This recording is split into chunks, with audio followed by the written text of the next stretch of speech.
Welcome to Trendy Output YouTube channel. Today I am going to try Maggi spicy cheesy noodles. Its weight is 76 grams, price 25 rupees. Let's open the contents of the pack.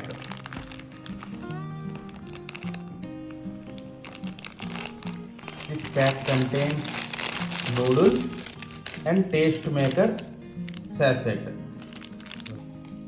Now let's start cooking. Take a pan, add 230 ml of water and boil it.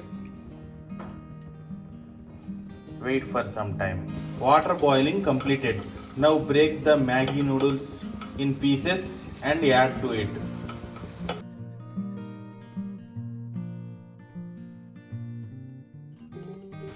Along with this, add taste maker seasoning packet also.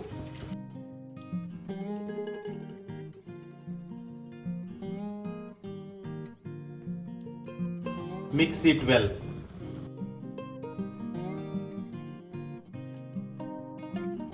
Cook it for 3 minutes.